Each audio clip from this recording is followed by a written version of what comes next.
Hello everyone and welcome back to Sector 6 and my Final Fantasy VII Remake Things I'd Change series. Now, in previous episodes, we're up to episode 5 now, so we're getting there. But in previous episodes, I've gone over the title of the game, Chapter 3 being a bit of a wasted opportunity, Chapter 4 showing how much of a wasted opportunity Chapter 3 was by being phenomenal, and then finally, in the last episode, I covered Chapter 10 and a few other miscellaneous chapters, a few other issues that I had with the game. But yeah, on the whole, we're over halfway through. The next thing that I want to talk about is is it Chapter 12? Is it Chapter 13? The problem doesn't really come until Chapter 13, so yeah, I'm going to talk about Chapter 13. And I'm going to be honest, there was a few moments in Chapter 13 where I just put the pad down and just kind of shook my head a little bit. Do you know what I mean? I was kind of in disbelief as to what was going on, but we'll get into that. Don't forget to drop a like on the video and subscribe to the channel for more Final Fantasy and RPG related content. In between frantically searching for a PlayStation 5, which is pretty much all I've been doing for days now, I am going to get back to uploading videos. Like, I was on late shifts at work, and now I've switched back to day shifts and I'm changing departments. So I'm going to have a bit more time now to get videos out there. So yeah, expect more. And make sure that you subscribe to the channel so that you can see more. It makes sense. You know, go on. But anyway, let's get to it. The problem that I've got, like I say, it isn't with Chapter 12. In Chapter 12, you have the whole attack on the Sector 7 plate scenario that plays out in the original game. And for the most part, in Final Fantasy VII Remake, it's brilliant. Like I say, I have one or two issues with Chapter 12 I said it in the previous video, but on the whole, it's a solid chapter. The scene plays out really well. I like the more emotional scenes that you get with Jessie, that you get with Biggs on the way up there. Wedge gets a bit more involvement rather than just kind of dying. You know, he makes use of that grappling hook, which kind of ties into things changing a bit. In the original game, he doesn't have that grappling hook because he hasn't had to go on that mission. Therefore, it's not available for him to, whip it out and fire it and survive, basically. So you can see how these little changes earlier on in the game have started having pretty big ripple effects now. The fight on the control platform for the release mechanism for the plate, that was really fun. I enjoy fighting Rude and Reno. It's always good. And the cinematics as you're escaping Sector 7 are just on point. Absolutely beautiful. You get that iconic glance out of the window from President Shinra, kind of surveying the destruction that is wrought upon Midgar. And yeah, it's brilliant. And it's pretty much shot for shot identical to the scene in the original game. It plays out very similarly. Wedge survives his fall, runs off to rescue some cats. Aerith, she goes off to rescue Marlene, and you get a little bit more, you actually get to see that. But on the whole, Cloud goes up the tower, Tifa catches up with him eventually, so you end up with the same format, Cloud and Tifa running up the tower to try and get to Barrett. They bump into Jessie, they bump into Biggs. You've played both of them. They're identical, pretty much. In the original game, the impact of what happens here is possibly one of the most emotional kind of moments in the game. I mean, obviously there's one more emotional moment at the very least, but at this point in the game, it kind of galvanizes you against the Shinra. Do you know what I mean? The Shinra have committed this absolute atrocity, killed what your mind kind of tells you is hundreds, if not thousands of people. Topside and plate, under the plate and topside, both have died. No characters survive other than Cloud, Barrett and Tifa. I might be wrong on that one. I think there might maybe be one or two NPCs that you talk to in like the Wall Market area who kind of reference the fact that they just got out of there. I could be wrong on that though. I could be imagining that. Let me know about that one. I can't remember. But certainly no named characters survive.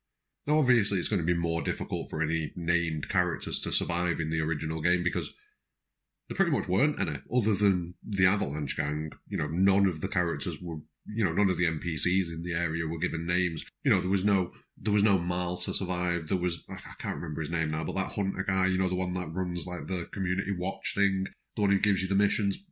These people aren't there to survive in the original game. So it makes sense that you don't see them, but you don't see any of the people that you've seen in Sector 7 really at any point after that. Wedge is gone, Biggs is gone, Jessie is gone, everything's gone. Like, they've literally lost everything. And then we come to the problem that I have with Final Fantasy VII Remake. Once you get into Chapter 13, you get the big scene that you previously get in the OG as well, with Barrett kind of punching the rubble, the wreckage of Sector 7 and kind of screaming to the gods, that kind of thing. affirming to themselves that, they need to go and fight the Shinra, basically. And yeah, like I say, the same scene pretty much plays out, and party run off, go to Aerith's house because Marlene's there. But then as the chapter progresses, you go back to the Sector 7 slums area. Now, in the original game, when you run past the Sector 7 slums area, it is inaccessible. There's a wall of debris and metal and wreckage. It's carnage. The park outside of Sector 7, where you'd sat earlier on in the game with Aerith, decimated. When you get back to the park area in Remake, yeah, it's pretty beaten up still like it is in the original, but there is a difference.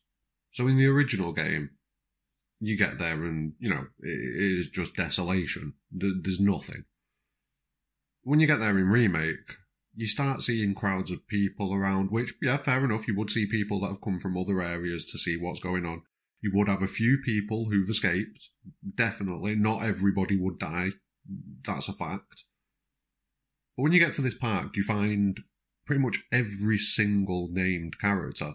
All the NPCs that you've met so far, all the shopkeepers that you've met so far, they're all still alive. All of them. Not one of them's missing. They're all there. Please correct me if I'm wrong on this one. There may be someone who's died, but the fact that I can't remember who it is that has died, if there is someone, shows how unimportant they actually are. So what kind of weight or impact is there to that person, that character dying? So, you're chatting to the people, you're chatting to Mal, you're chatting to Weimer, that's his name, Weimer. You see the same shopkeepers there. But not only that, not only have all these people survived, but you can get back into Sector 7. You have to go through, there's like a little tunnel that you go through, and once you've gone all the way through that, you pop up pretty much in the middle of Sector 7. And you get inside of Sector 7, and you find that there's survivors rescuing other survivors from the rubble.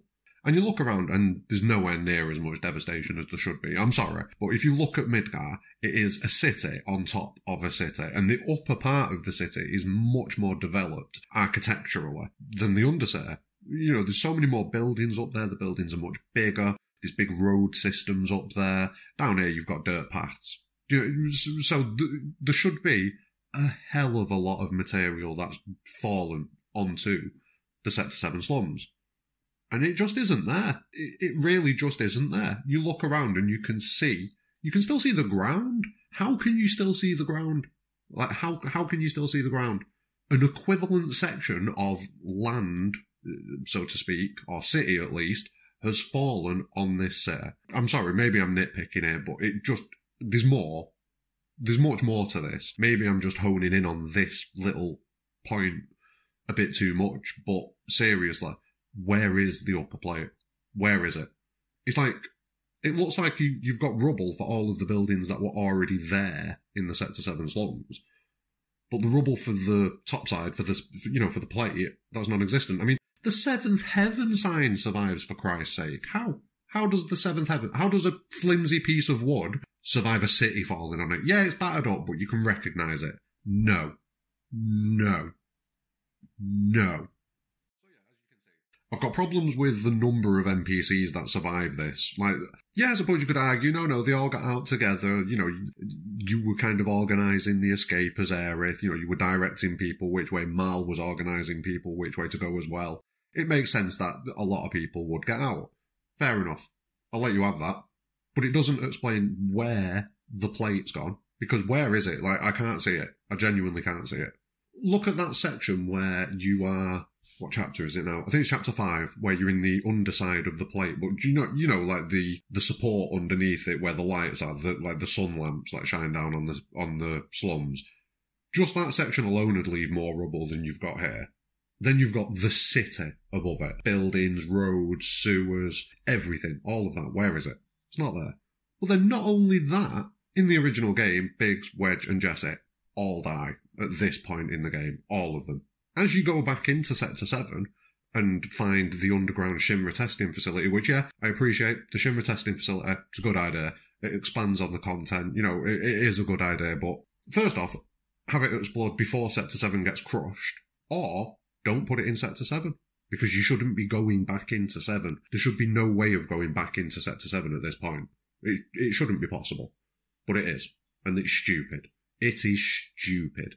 But not only that, you get there, you get to the point where you're about to get into this facility, and who do you find? Wedge. Yes, Wedge. Wedge, who has survived, not only falling from God knows how many feet up in the air. Yeah, fair enough, he's survived that, the grappling gun, fine. But then he's literally stood outside staring up at the sky, if I remember correctly, in Chapter 12, when the plate's falling. How has he survived that? It just makes no sense to me. Did the Whispers jump in and protect him? Why would the Whispers jump in and protect him? Because he's supposed to be dead. He's already supposed to be dead at this point. This is supposed, done. So why are the Whispers jumping in and protecting him? If that is the case, that the Whispers jumped in and protected him, then that's also equally stupid.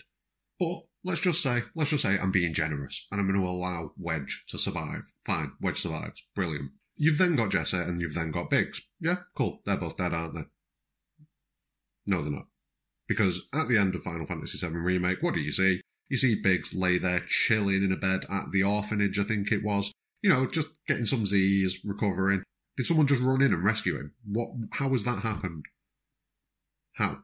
And then, not only that, it shows you Jesse's gloves on the table. And in fairness, if someone's ran in and rescued Biggs, it makes just as much sense that they'd rescue Jesse as well. So it seems like that's what's happened. Someone's ran in at the last minute, Whispers maybe, who knows, and rescued Biggs and Jesse.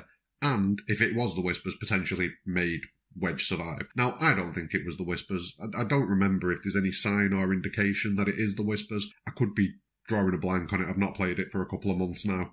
But yeah, I don't know if it was the Whispers that's made him survive or if it's just bad writing. I'm leaning towards it being more bad writing and not really understanding the impact of this part of the game and just changing it so abhorrently that it ruins all impact. So let's just look at this now. If we're going to overview what the losses were due to the plate falling, loads of nameless NPCs, check. Potentially Jesse's mum and dad. I mean, that's probably it. Were they on Sector 7's top side? I think they were. So yeah, that's it. Just them. Only them.